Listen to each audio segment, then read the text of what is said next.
Hola, ¿qué tal, queridos hermanos de Tierra Prometida? Hoy quiero compartir con ustedes este tema que espero que sea de mucha edificación, ya que es una de las circunstancias más dolorosas en este proceso y más que dolorosas, una de las cuales más nos aterra, y esto es el divorcio. Creemos que si se concreta un divorcio, él se sentirá más libre y por lo tanto tiene bandera verde para poder casarse con la mujer extraña o el hombre extraño.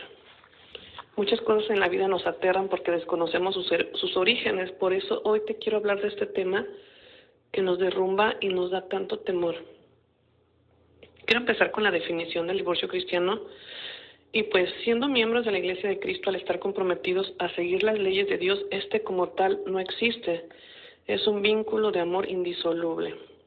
Pues el matrimonio lo instituyó el mismo Dios. Si bien puede haber una separación física de cuerpos, pero pues esto realmente no es un divorcio, porque tiene un origen divino. Cuando se da el sacramento, el Espíritu Santo está entre nosotros, está entre la unión de la pareja. Por eso la unión también es espiritual. Cuando nos casamos en cuerpo, alma y espíritu. Por lo tanto, es que no se puede dar un divorcio. Se puede dar, como ya les dije, una separación, pero aún no se separa el alma y el espíritu uno del otro. Y en caso de que no tengas el sacramento, pues realmente no han fallado como tal a una promesa en el altar o a Dios. Al contrario, tú estás orando para que ese sacramento llegue con mucho amor y con personas nuevas en Cristo. Bueno, ya diciendo esto de que el divorcio en sí como tal no existe, yo te lo voy a mostrar en cada uno de los versículos bíblicos que saqué. Saqué uno o varios versículos bíblicos que se podrían interpretar como si realmente validaran el divorcio, porque muchas personas me han dicho es que en tal versículo dice que se acepta el divorcio en esto o por esta razón, pero aquí te lo voy a explicar. Empezamos con el texto de Deuteronomio 24, del 1 al 4. Y dice así: si un hombre toma a una mujer y se casa con ella, puede ser que le encuentre algún defecto y ya no la quiera.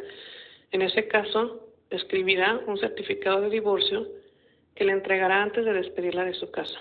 Habiendo salido de su casa, puede ser la mujer de otro, pero si éste también ya no la quiere y la despide con un certificado de divorcio, o si bien llega a morir este otro hombre que se la tomó como mujer suya, el primer marido que la repudió no podrá volver a tomarla por esposa, ya que pasó a ser para él como impura.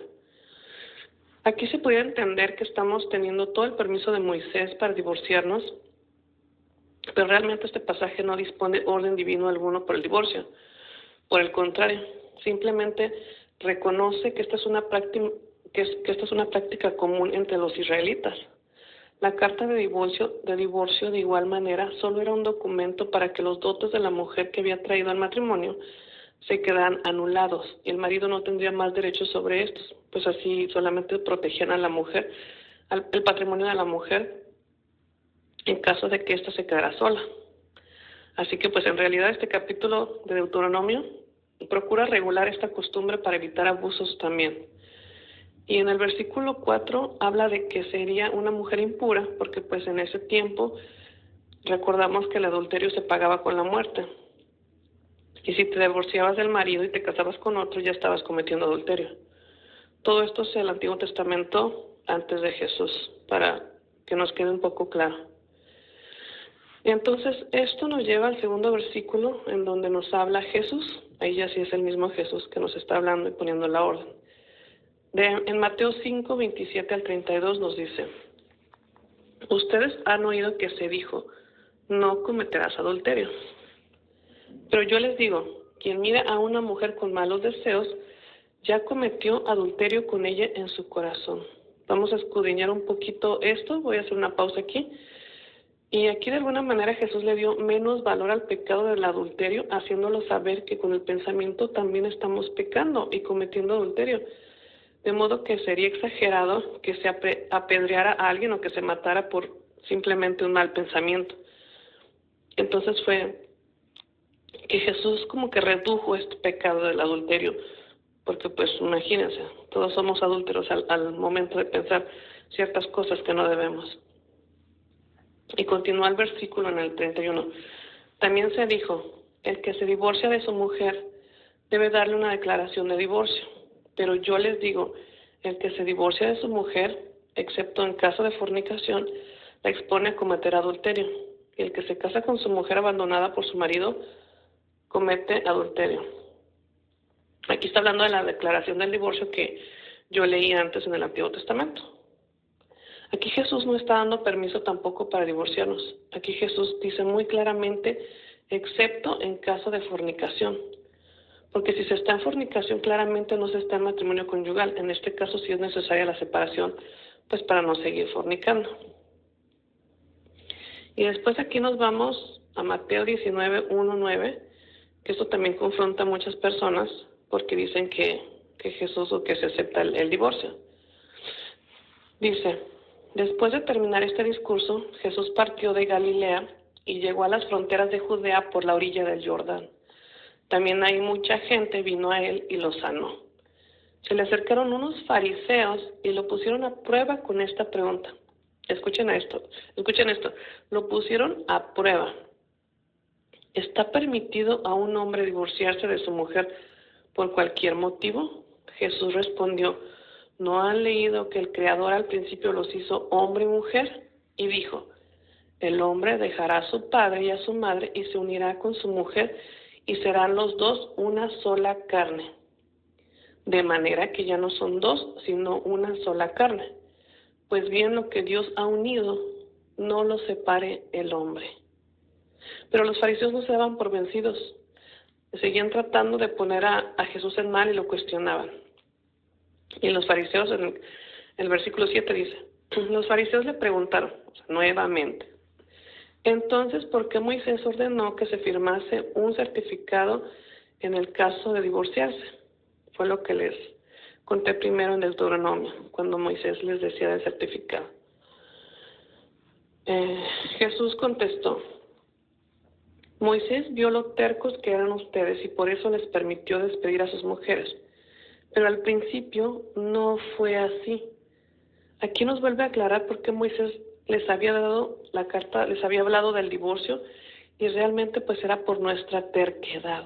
Bien lo dice Jesús, porque vio lo terco que eran ustedes. Más que nada por la terquedad, pero al principio no fue así.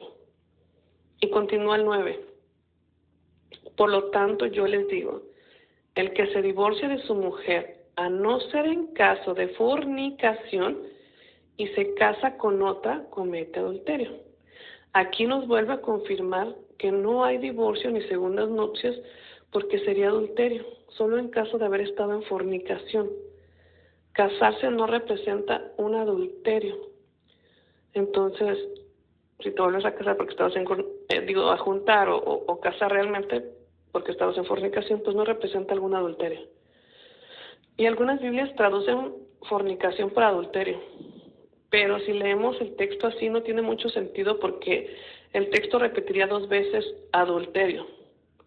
Entonces, en lo correcto sería fornicación, porque si no diría en adulterio, en caso de adulterio. Entonces no tendría mucho sentido este texto en las traducciones bíblicas. Y ya para cerrar, nos vamos a 1 Corintios 7, 10 a 16, en donde nos habla de la restauración matrimonial y luchar por el esposo. No sé si alguna vez habían leído este versículo, este capítulo, y dice el 10, en cuanto a los casados les doy esta orden que no es mía sino del Señor, que la mujer no se separe de su marido. Aquí Pablo especificó a los casados, que la mujer no se separe del marido, porque dijo en cuanto a los casados. Y si se ha separado de él, que no se vuelva a casar o que haga las paces con su marido y que tampoco el marido despida a su mujer. Los demás les digo como cosa mía y no del Señor, si algún hermano tiene una esposa que no es creyente, pero acepta vivir con él, que no la despida. Del mismo modo, si una mujer tiene un esposo que no es creyente, pero acepta vivir con ella, que no se divorcie. Pues el esposo no creyente es santificado mediante su esposa, y la esposa no creyente es santificada mediante su marido cristiano. Y aquí viene el versículo que algunos dicen que es sobre el divorcio. Pero si el cónyuge que no cree desea separarse, que lo haga. Y en ese caso, el cónyuge creyente no permanece ligado al otro porque Dios nos ha llamado a vivir en paz. Entonces, este es un versículo que al final dice que si el cónyuge no cree desea separarse, que lo haga. Se estaría contradiciendo, porque arriba dice que no te divorcies aunque seas creyente. Entonces, en este contexto afirma que Pablo estaba hablando del permiso de separación, no de la libertad para el divorcio, cuando las cosas se vuelven complicadas y ya no hay paz. Y cuando dice que no permanece ligado, se refiere a que los pecados del cónyuge no me afectan a mí porque yo estoy en Cristo. Y es verdad que somos una sola carne, por eso estamos llamados a ver por la salvación uno del otro. Y en este último versículo se me enchina la piel cuando Pablo nos cuestiona, ¿por qué? ¿Qué sabes tu mujer si quizá podrás salvar a tu marido? ¿O qué sabes tu marido si podrás salvar a tu mujer? 1 Corintios 7:10 al 16. A fin de cuentas, ¿qué sabemos nosotros si podremos salvar a nuestros cónyuges si ni siquiera lo hemos intentado? La decisión de dejar ir en paz al cónyuge incrédulo de la que está hablando en este capítulo se hace con la esperanza de que éste sea salvo. Como les dije, de lo contrario, Pablo se estaría contradiciendo en los versículos de arriba donde dice que si no es creyente no se separe, no se vaya el hombre o la mujer. Entonces, esto es con la esperanza de que sea salvo. Se espera que el cónyuge desertor en el matrimonio en ese momento que sale de casa, reconozca su error al ver el ejemplo piadoso y la fidelidad a Cristo de su cónyuge cristiano. Y que no solamente regrese a su cónyuge, sino que también regrese al Señor. Esta meta de restauración matrimonial obviamente no puede ser lograda si después de ser abandonado por el cónyuge, el cristiano luchador o las personas que se quedan en casa, quieren tomar la libertad de casarse con otra persona o de ya no seguir orando. Pero imagínense esto, qué bonito versículo, qué maravilloso, queridos hermanos, que la lucha por la restauración matrimonial ya estaba instituida en Corintios. Entonces, queridos hermanos, ya para terminar, si se llega a dar un divorcio por lo civil o por la iglesia, este es inexistente, indiferente para Dios porque nos llena de temor. Si aquí te he mostrado en cada versículo bíblico que el divorcio en sí no existe, ¿quién en este mundo tiene potestad para separarlos en alma y espíritu? No hay nadie que rompa esta alianza. Recuerda que el grano de trigo tiene que morir para dar fruto. Deja que las cosas sucedan, hermano, como tienen que suceder. La cosecha de los frutos será impensado.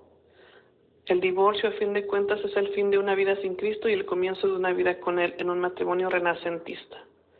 Me despido de ustedes, queridos hermanos. Hasta luego.